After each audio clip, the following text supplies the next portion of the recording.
Luke chapter 22. Now the festival of unleavened bread, called the Passover, was approaching, and the chief priests and the teachers of the law were looking for some way to get rid of Jesus, for they were afraid of the people. Then Satan entered Judas, called Iscariot, one of the 12, and Judas went to the chief priests and the officers of the temple guard and discussed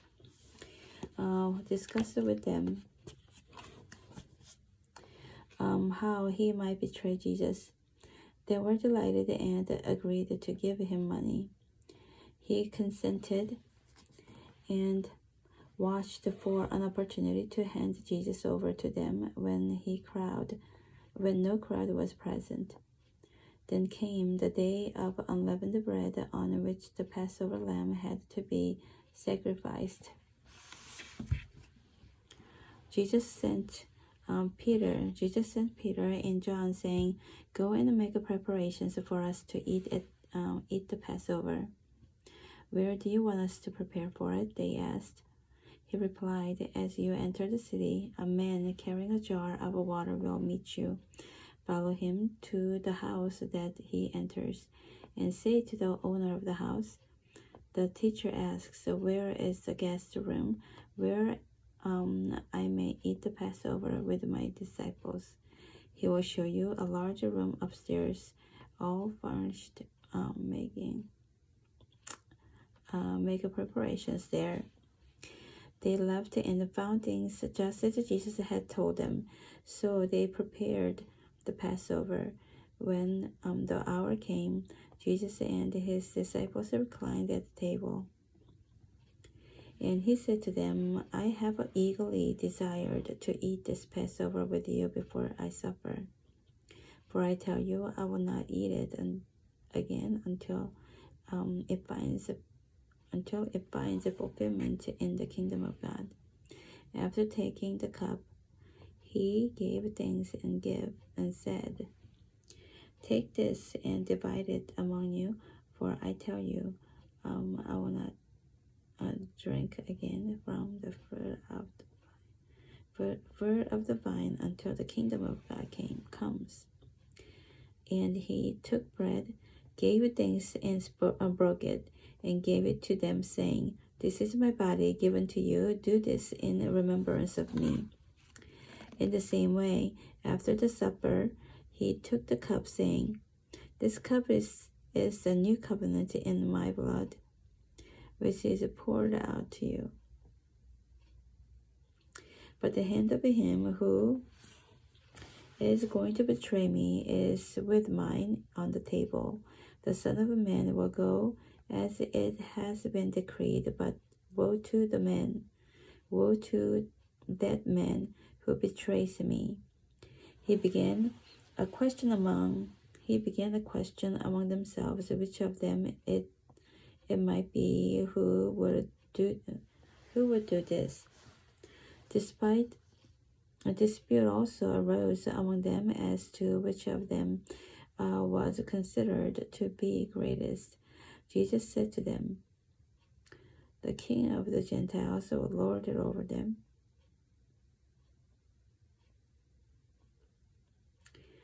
and those who exercise authority over them call themselves benefactors. But you are not to be like that. Instead, the greatest among you should be like the youngest, and the one who rules like the one who serves. For who is greater, the one who is at the table or the one who serves? Is it not the one who is at the table? But I am among you as one who serves. You are those who have stood by me in my trials, and I confer on you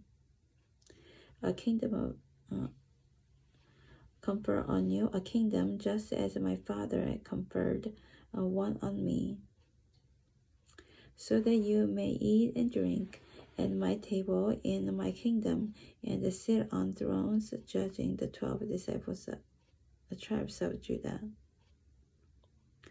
Simon, Simon, Satan has asked to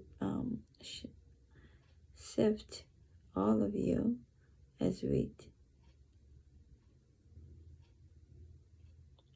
But I have prayed for you, Simon, that your faith may not fail. When you have turned back, strengthen your brothers. But he replied, Lord, I am ready to go with you to prison and to death. Jesus answered, I tell you, Peter, before the rooster crows today, you will deny me 3 times that you know me. Then Jesus asked them, when I sent you without purse, bag, or sandals, did you lack anything? Nothing, they answered. He said to them, but now if you have a purse, take it, and also a bag, and if you don't have a sword.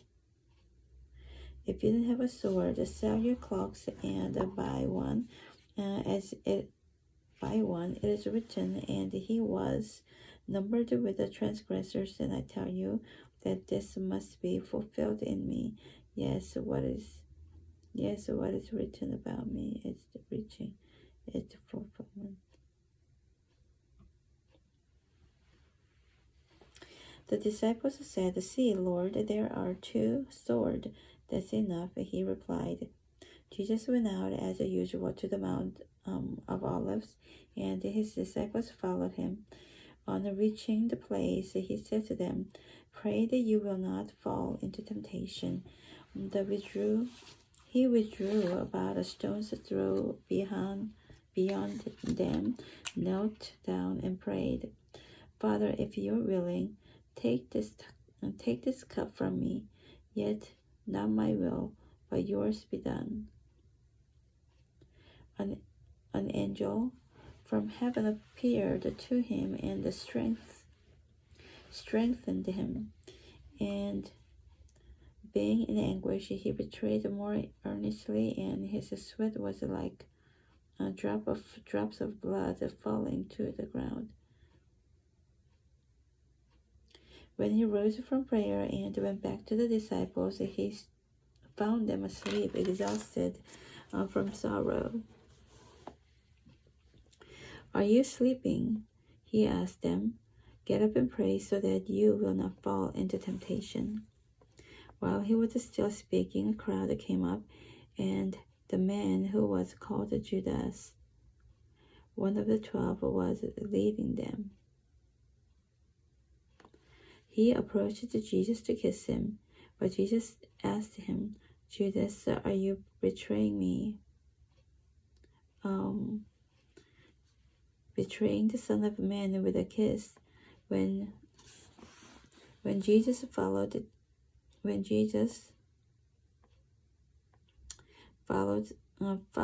saw what was going to happen, they said, Lord, should we strike with our swords? And one of them struck the servant of the high priest, cutting off his right ear. But Jesus answered, no more of this, and he touched the man's ear and healed him. When Jesus said to the chief priests, the officers of the temple guard, and the elders who had come for him, Am I leading a rebellion, that you have come with a sword and clubs? Each day I was with you in the temple courts, and you did not lay a hand on me. But this is your hour when darkness reigns. Then seizing him, they led him away and took him into the house of the high priest. Peter followed at the distance, and when some there had kindled a fire in the middle of the courtyard, and they had sat down together, Peter sat down with them. A servant girl saw him seated there in the firelight.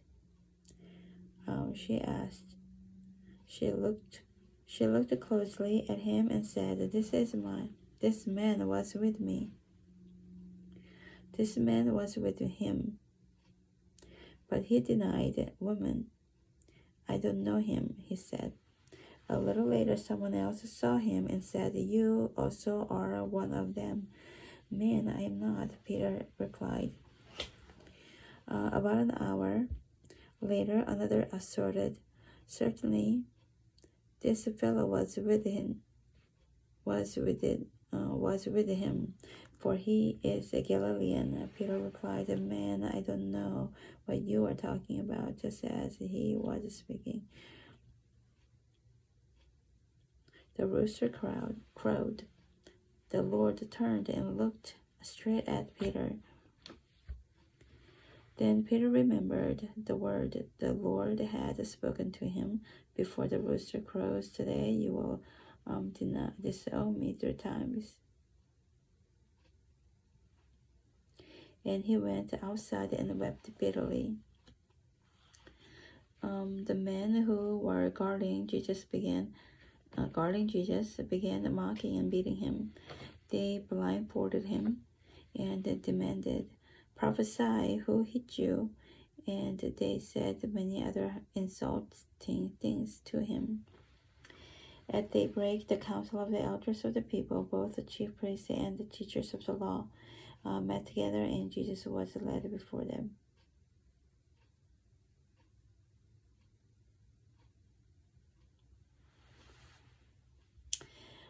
If you are the Messiah, they said, Tell us. Jesus answered, If I tell you, you will not believe me, and if I ask you, you will not answer.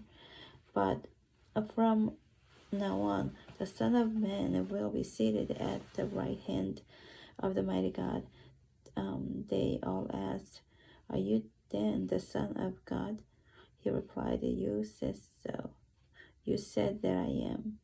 Then he said, Why do we need any more testimony?